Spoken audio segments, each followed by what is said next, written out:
നമസ്കാരം. പൂയം നാളുകാർക്ക് 2026 ആരംഭ കാലഘട്ടമൊക്കെ പൊതുവെ ഗുണദോഷ സമ്മിശ്രമായിരിക്കുന്ന ഒരു സമയമാണ്. എല്ലാ കാര്യങ്ങളും നിങ്ങൾ വിചാരിക്കുന്നത് പോലെ തന്നെ കൃത്യമായിട്ട് നടന്നുകൊള്ളണമെന്നില്ല. നിങ്ങളുടെ തൊഴിൽ രംഗത്ത് അത്ര ഗുണകരമല്ലാത്ത മാറ്റങ്ങൾ വന്നു ചേരാവുന്നതാണ്. നല്ല ജോലിക്ക് വേണ്ടി ശ്രമിച്ചുകൊണ്ടിരിക്കുന്നവർക്ക് ഒരല്പം കാത്തിരിക്കേണ്ടതായിട്ടൊക്കെ വന്നേക്കാം. നിങ്ങൾ ഉദ്ദേശിക്കുന്നത് പോലെ പെട്ടെന്ന് ജോലി കിട്ടണമെന്നില്ല. വിദേശ രാജ്യങ്ങളിൽ ജോലിക്ക് പോകാൻ വേണ്ടി പരിശ്രമിക്കുന്നവർക്കും ഇത് ബാധകമാണ്. അന്യദേശങ്ങളിൽ IT മേഖലയിലായാലും ബിസിനസ് മേഖലയിലായാലും വിവിധ രംഗങ്ങളിൽ ജോലി ചെയ്തുകൊണ്ടിരിക്കുന്നവർ കൂടുതൽ ശ്രദ്ധ നൽകുക. കച്ചവടക്കാർ കൂടുതൽ ശ്രദ്ധിക്കേണ്ടതാണ്. നിങ്ങളുടെ ബിസിനസ് കുറഞ്ഞു പോകാൻ സാധ്യതയുള്ളതായിട്ട് കാണുന്നുണ്ട്. വിദ്യാർത്ഥികൾക്ക് പഠനകാര്യങ്ങളിൽ കൂടുതൽ സൂക്ഷ്മത ആവശ്യമാണ്. ഇല്ലാത്തപക്ഷം പല ബുദ്ധിമുട്ടുകളും പരാജയ സാധ്യതകളും ഒക്കെ കാണുന്നുണ്ട്. ഈ വർഷം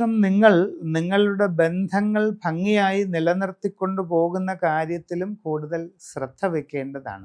ജീവിതത്തിൽ വളരെ സുപ്രധാനമായ വളരെ പ്രധാനപ്പെട്ട വഴിത്തിരിവിൻ്റെ ഒരു കാലഘട്ടവും കൂടെയാണ് ഈ വർഷം വന്നു ചേരുന്നത്. അതുകൊണ്ട് വളരെ ആലോചനാപൂർവം എല്ലാ കാര്യങ്ങളിലും തീരുമാനമെടുക്കേണ്ടതാണ്. നിങ്ങളുടെ കുടുംബത്തിൽ കാവുകളോ മറ്റ് ദേവ ആരാധനാ സ്ഥാനങ്ങളോ നിലനിർത്തി പോരുന്നുണ്ടെങ്കിൽ അതിൻ്റെ കാര്യത്തിലെല്ലാം ശരിയായ രാശിചിന്ത ചെയ്ത് തീരുമാനമെടുക്കുക.